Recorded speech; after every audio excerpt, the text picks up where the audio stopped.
وبركاته. إن الحمد لله رب العالمين، والعاقبة للمتقين، والصلاة والسلام على سيد الأنبياء والمرسلين نبينا محمد وعلى آله وأصحابه ومن تبعهم بإحسان إلى يوم الدين. الحمد لله الذي هدانا لهذا وما كنا لنهتدي لولا أن هدانا الله. رب اشرح لي صدري ويسر لي أمري واحلل عقدة من لساني يفقه قولي. اللهم انفعنا بما علمتنا وعلمنا ما ينفعنا وزدنا علما. اللہ تعالیٰ کے فضل و احسان سے سورہ النساء کی آیت نمبر 76 تک ہمارا سبق مکمل ہو چکا ہے۔ آیت نمبر 77 سے آیت نمبر 80 تک انشاءاللہ ہم تلاوت کریں۔ اعوذ باللہ من الشیطان الرجیم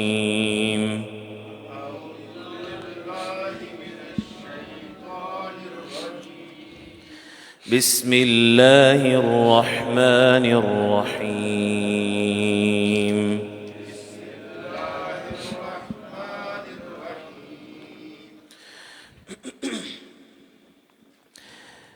ألم تر إلى الذين قيل لهم كفوا أيديكم وأقيموا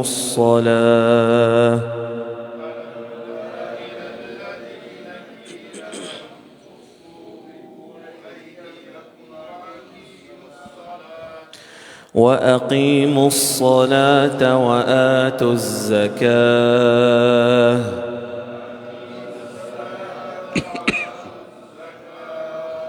فلما كتب عليهم القتال إذا فريق منهم يخشون الناس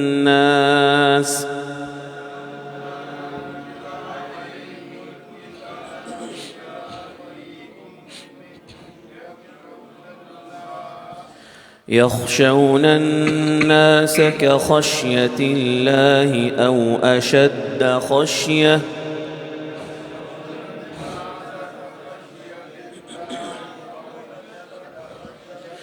وقالوا ربنا لم كتبت علينا القتال لولا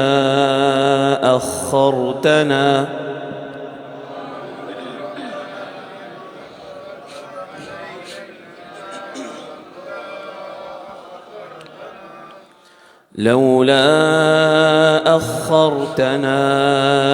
إلى أجل قريب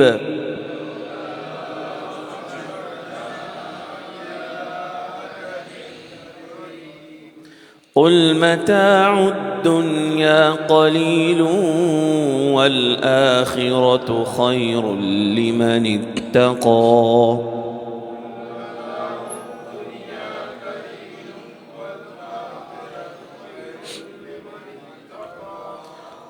والآخرة خير لمن اتقى ولا تظلمون فتيلا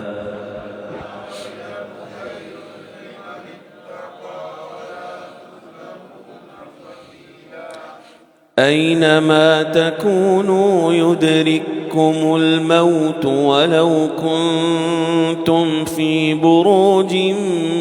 مشيدة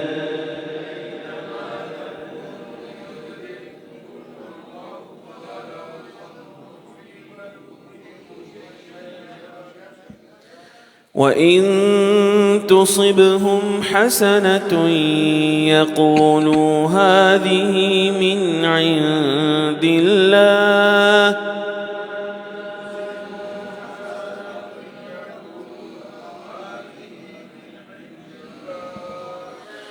وَإِن تُصِبْهُمْ سَيِّئَةٌ يَقُولُوا هَذِهِ مِنْ عِندِكَ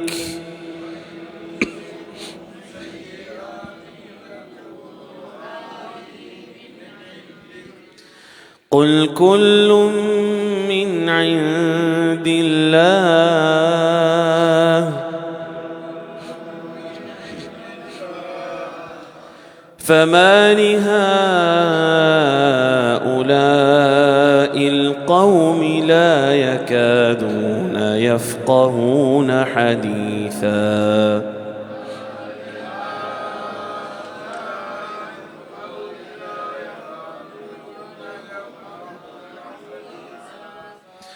ما أصابك من حسنة فمن الله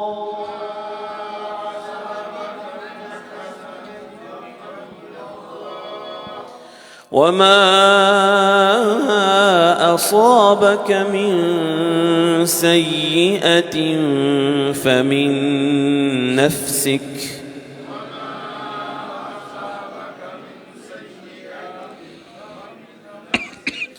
وأرسلناك للناس رسولا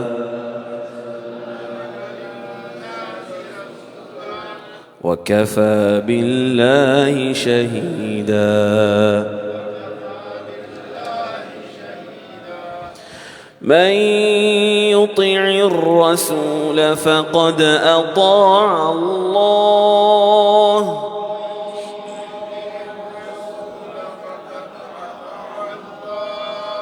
ومن تولى فما أرسلناك عليهم حفيظا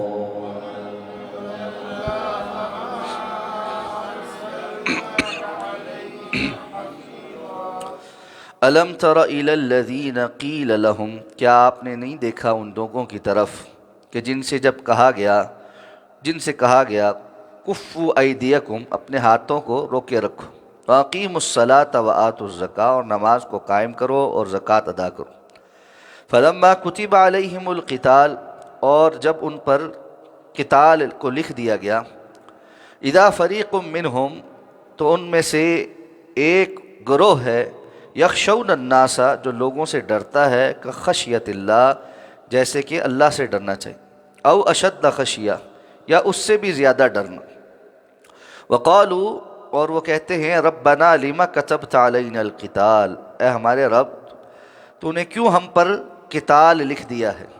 لولا اخرتنا الی اجل قریب، کیوں نہ تو نے ہمیں مہلت دی ایک قریب مدت تک کے لیے، قل متاع الدنیا قلیل، کہہ دیجئے دنیا کا سامان تھوڑا سا ہے، والآخرۃ خیر،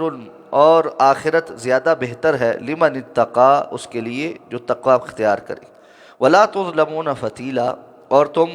دھاگے برابر بھی ظلم نہیں کیے جاؤ گے، اینما تکونوا، جہاں کہیں بھی تم ہو، یدرککم الموت، تمہیں موت آن پکڑے گی، ولو کنتم فی بروج مشیدہ، خواہ تم پختہ قلعوں کے اندر ہی کیوں نہ ہو، وَإِن تُصِبْهُمْ حَسَنَةٌ، اور اگر ان کو کوئی خیر پہنچتی ہے، يَقُولُ هَذِهِ مِنْ عِنْدِ اللَّهِ، تو کہتے ہیں یہ اللہ کی جانب سے ہے، وَإِن تُصِبْهُمْ سَيِّئَةٌ، اور اگر ان کو کوئی مصیبت پہنچتی ہے، يَقُولُ هَذِهِ مِنْ عِنْدِكَ، تو کہتے ہیں کہ یہ آپ کی جانب سے ہے، قُلْ كُلٌّ مِّنْ عِنْدِ اللَّهِ، کہہ دیجئے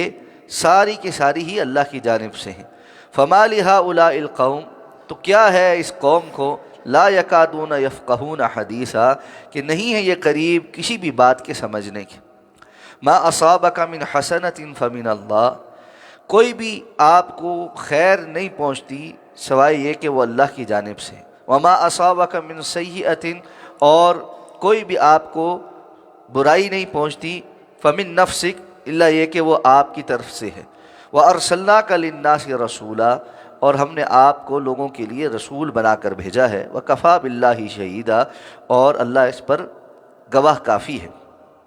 مَن يُطِعِ الرَّسُولَ فَقَدْ أَطَاعَ اللَّهَ، جو کوئی رسول کی اطاعت کرے تو البتہ اس نے اللہ کی اطاعت کی، وَمَن تَوَلَّى، اور جو کوئی رخ پھیر لے، فَمَا أَرْسَلْنَاكَ عَلَيْهِمْ حَفِيظًا، تو ہم نے آپ کو ان کے اوپر نگہبان بنا کر نہیں بھیجا۔ منافقین کا طرز عمل بیان ہوا کہ وہ اللہ کے رستے میں قتال نہیں کرنا چاہتے، تو اللہ تعالیٰ نے فرمایا کہ دین کے احکامات بتدریج آئے، آپ نے اس وقت کو نہیں دیکھا، یعنی اس وقت کی بات ان کو بتلائیں کہ جس وقت اللہ تعالیٰ کی طرف سے حکم یہ تھا کہ اپنے ہاتھ روکے رکھو اور نماز قائم کرو اور زکوٰۃ ادا کرو، یعنی ہجرت سے پہلے مکہ میں اللہ کا حکم صرف اتنا ہی تھا، جبکہ بعض مسلمان یہ چاہتے تھے کہ مشرکین جس قسم کا ظلم کر رہے ہیں ہم دو بدو ان کے اس ظلم کا جواب دیں۔ لیکن اس وقت حکم کیا تھا؟ صرف نماز پڑھو، زکوٰۃ دو، ابھی قتال کے احکامات نازل نہیں ہوئے تھے۔ اب جب اہل ایمان جس بات کی تمنا کرتے تھے اس کا حکم دے دیا گیا ہے، تو ایک گروہ ایسا ہے جو لوگوں سے ایسے ڈرنا شروع ہو گیا ہے جیسے کہ اللہ سے ڈرنے کا حق ہے، یا اس سے بھی زیادہ، کہ وہ لوگوں کے سامنے آنے، مد مقابل میدان میں اترنے سے اور موت کے خوف میں مبتلا ہو گئے، اور ساتھ کہتے ہیں کہ اے ہمارے رب ہم پر کیوں ابھی قتال لکھ دیا گیا، یعنی ابھی تو کچھ عرصہ اس میں توقف ہونا چاہیے تھا۔ گویا کہ یہ اللہ کو بتانا چاہتے ہیں کہ کون سا حکم زیادہ مناسب کس وقت نازل کرنا ہے۔ تو انسان بسا اوقات اس لیول پہ بھی چلا جاتا ہے کہ وہ سمجھتا ہے کہ شریعت کے احکامات کے جو حکمتیں ہیں اور اس کی جو ٹائمنگ ہے وہ اس کو زیادہ بہتر پتہ ہے، اللہ کو نہیں پتہ، اور ساتھ کہتا ہے کہ تھوڑی ہمیں مہلت ابھی اور ملنی چاہیے تھی۔ تو اللہ نے فرمایا آپ ان کو بتائیں کہ دنیا کا سامان تو انتہائی تھوڑا سامان، یعنی دنیا کا سامان پوری کی پوری دنیا بھی کسی کو مل جائے آخرت کے مقابل تو وہ تھوڑی ہی ہے۔ رسول اللہ صلی اللہ علیہ وسلم نے مثال دے کر سمجھایا کہ تم میں سے کوئی اگر کسی سمندر میں ایسے انگلی ڈالے اور باہر نکالے تو دیکھے کہ سمندر کے مقابل اس کی انگلی پانی کتنا حاصل کر سکی، یعنی اس کی انگلی کے ساتھ جو ایک قطرہ ہے اس کی سمندر کے پانی کی کیا نسبت ہے آپس میں۔ فرمایا دنیا کی اور آخرت کی زندگی کی نسبت ایسی ہی ہے۔ تو اگر کسی کو ساری دنیا بھی مل جائے اور لمبی طویل زندگی بھی مل جائے تب بھی وہ تھوڑا ہی ہے۔ والآخرۃ خیر، آخرت تو اس کے مقابلے میں بہت بہتر ہے، لیکن کس کے لیے؟ لمن اتقی، جو تقوی اختیار کرے، اور کسی کے ساتھ ذرا دھاگے برابر بھی ظلم نہیں کیا جائے کہ اس نے کچھ کیا نہیں اور اس کو سزا مل جائے اور اس کی پکڑ ہو جائے، ایسا نہیں ہوگا۔ جو کرو گے اس کے مطابق جزا ملے گی۔ فرمایا تم بڑے بڑے قلعوں کے اندر بند ہو کر موت سے بچنا چاہو تب بھی موت سے نہیں بچ سکتے، یعنی اگر تمہیں یہ لگتا ہے کہ ابھی قتال لکھ دیا گیا اور ہماری تیاری نہیں ہے اور ہمیں تو ذرا مضبوط ہو جاتے، تھوڑے اپنے دفاع کے لیے کچھ قلعے شلے بنا لیتے تو ہم بہتر لڑ سکتے تھے، اللہ نے فرمایا جو موت تمہیں آنی ہے وہ قلعے کے اندر بھی آ جانی، اس لیے موت سے ڈرتے ہوئے قتال سے بھاگنا یہ بیوقوفی ہے۔ تو فرمایا یہ کرتے کیا ہیں؟ اگر کوئی اچھی بات میدان میں پیش آ جاتی ہے تو کہتے ہیں اللہ کا فضل ہو گیا، اور اگر کوئی تکلیف پہنچتی ہے تو اس کی نحوست پکڑتے ہیں کہ یہ آپ کی غلط تدبیر کی وجہ سے ہو۔ نعوذ باللہ رسول اللہ صلی اللہ علیہ وسلم کے بارے میں اس حد تک بدگمان ہیں کہ اگر کوئی اچھائی پہنچے تو ان کا یہ کہنا کہ یہ اللہ کی طرف سے ہے، اللہ کی بڑائی بیان کرنے کے لیے نہیں ہے، بلکہ آپ صلی اللہ علیہ وسلم کے حسن تدبیر کے انکار کے لیے ہے۔ کبھی کبھی عرب کہتے ہیں نا کلمۃ الحق یراد بہ الباطل، بندہ زبان سے کوئی حق بات کہتا ہے لیکن اس کا ارادہ اس سے باطل ہوتا ہے، اس کا ارادہ باطل ہوتا ہے۔ تو ایسے یہ لوگ بھی کہتے رہے ہیں کہ ہذہ من عند اللہ، یہ جو کامیابی ملی ہے یہ اللہ کی جانب سے ہے، لیکن اللہ کی جانب سے ہونے میں کوئی شک نہیں۔ ان کا یہ کہنا اس لیے نہیں ہے کہ اللہ کا شکر ادا کریں، بلکہ آپ کا جو کمال ہے یا اس میں حسن تدبیر ہے اللہ کے فضل کے بعد، اس کا انکار مقصود ہے۔ اور کہیں تھوڑی تکلیف پہنچ جائے تو فوراً کہتے ہیں دیکھا نا آپ نے غلط کیا، دیکھا نا آپ نے غلط کیا، یعنی رسول اللہ صلی اللہ علیہ وسلم کو تکلیف پہنچاتے ہیں۔ آپ کہیے کل من عند اللہ، ہر چیز اللہ کی طرف سے، یعنی اللہ کی تقدیر کے فیصلے ہوتے ہیں تو کامیابی بھی ہے تو اللہ کی تقدیر کا فیصلہ ہے، اور اس کے اندر کوئی آزمائش ہے وہ بھی اللہ کی تقدیر کا فیصلہ ہے۔ فما لہؤلاء القوم لا یکادون یفقہون حدیثا، لیکن فرمایا ان لوگوں کو کیا ہے کہ یہ کوئی بات سمجھنے کے قریب ہی نہیں آتے۔ جب انسان نے تعصب پکڑ لیا ہو اور ضد اور اناق پر چڑھ گیا ہو تب اس کو دلیل سمجھ نہیں آتی۔ اب فرمایا ما اصابک من حسنۃ فمن اللہ وما اصابک من سیئۃ فمن نفسک، آپ کو کوئی بھی خیر پہنچتی ہے تو وہ اللہ کی جانب سے ہے، کوئی تکلیف پہنچتی ہے، مصیبت پہنچتی ہے تو وہ آپ کی اپنی جانب سے ہے۔ ایک تو یہ کہ اس آیت کو سمجھنے کے لیے چند باتیں سمجھ۔ نمبر ایک کہ رسول اللہ صلی اللہ علیہ وسلم کو مخاطب کر کے جو احکامات بیان کیے جاتے ہیں، عام طور پر قرآن کا یہ اسلوب ہے کہ آپ کی امت کو وہ سبق بتانا ہوتا ہے، لیکن خطاب براہ راست آپ سے ہو رہا ہوتا ہے، کیونکہ آپ نے آگے لوگوں کو بتانا ہے۔ تو اگر رسول اللہ صلی اللہ علیہ وسلم کے متعلق بھی اللہ کا فیصلہ یہ ہے تو ظاہر بات ہے بعد والوں کے لیے تو بالکل ہی وہ بات بدرجہ اتم موجود ہے، نمبر ایک۔ نمبر دو، پچھلی آیت میں اللہ رب العزت نے ارشاد فرمایا کہ اچھائی اور برائی، یعنی برائی سے مراد یہ کہ کوئی تکلیف، آزمائش، یہ دونوں اللہ کی جانب سے ہے، اور یہاں کہا کہ کوئی اچھائی پہنچتی ہے تو اللہ کی جانب سے ہے اور تکلیف پہنچتی ہے تو آپ کی جانب سے ہے۔ تو کیا دونوں آیتوں میں تو تعارض ہے؟ نہیں، تعارض نہیں ہے۔ جو پہلی آیت ہے مفسرین کہتے ہیں کہ یہ عمل کی پیدا ہونے اور عدم سے وجود میں آنے میں ہے، یعنی اچھائی اور برائی اللہ کی تقدیر کے فیصلے اور مشیت کے فیصلے کے تحت ہے تو وہ اللہ کی جانب سے، یعنی کسی کو خیر پہنچے وہ بھی اللہ کی مشیت ہے اور کسی کو تکلیف پہنچے وہ بھی اللہ کی مشیت ہے۔ رسول اللہ صلی اللہ علیہ وسلم کو جنگ میں کامیابی ملے اللہ کی مشیت ہے، کسی جگہ تکلیف پہنچے وہ بھی اللہ کی مشیت ہے، وہ بھی مشیت ہے۔ تو اس اعتبار سے ہر چیز اللہ کی جانب سے ہے، لیکن اس عمل کے ہونے میں اگر وہ خیر کی جانب چلا جائے تو اللہ کی جانب سے توفیق ہے، اور اگر وہ کسی اور شر کی جانب چلا جائے تو انسان کی کہیں نہ کہیں کمی کوتاہی ہوتی ہے جس کی وجہ سے وہ شر کی جانب جاتا ہے یا تکلیف کی جانب جاتا ہے۔ مثلا صحابہ کرام نے غزوہ احد میں رسول اللہ صلی اللہ علیہ وسلم کا ایک حکم نہیں مانا اور اس کے نتیجے میں جنگ کا پانسا پلٹ گیا۔ یہ حکم نہ ماننا یہ کس کی غلطی تھی؟ صحابہ کی، اور اس کی وجہ سے وہ تکلیف پہنچی۔ تو خیر کی نسبت اللہ کی جانب ہے اور جو کمی اور کوتاہی رہ گئی اس کی نسبت انسان کے عمل کی جانب ہے کہ وہ کوئی نہ کوئی لوپ ہول چھوڑتا ہے، کوئی غلطی کرتا ہے جس کی وجہ سے وہ چیز پہنچتی ہے۔ اب یہ نہیں ہے کہ اللہ رب العزت کی مشیت کے بغیر ہو گیا وہ کام، ہے تو اللہ کی مشیت ہے تبھی اللہ کی جانب سے ہے۔ تو اوپر والی آیت بتا رہی ہے کل من عند اللہ، ہر چیز اللہ کی جانب سے ہے، وہ اللہ کی مشیت کا تذکرہ کر رہی ہے، اور نیچے والی آیت یہ اسباب کا تذکرہ کر رہی ہے۔ تو بالکل جیسے ہم کہتے ہیں رزق اللہ کی طرف سے ہے، یقیناً رزق اللہ کی طرف سے ہے، لیکن ہم اسباب اختیار کرتے ہیں۔ تو جو سبب ہے، اگر کوئی بندہ کہے جی مجھے میرا رزق میری نوکری سے ملتا ہے تو وہ غلط نہیں کہتا، رزق اللہ کی جانب سے ہے لیکن اس کا رزق ملنے کا سبب اس کی نوکری ہے۔ تو بالکل اسی طرح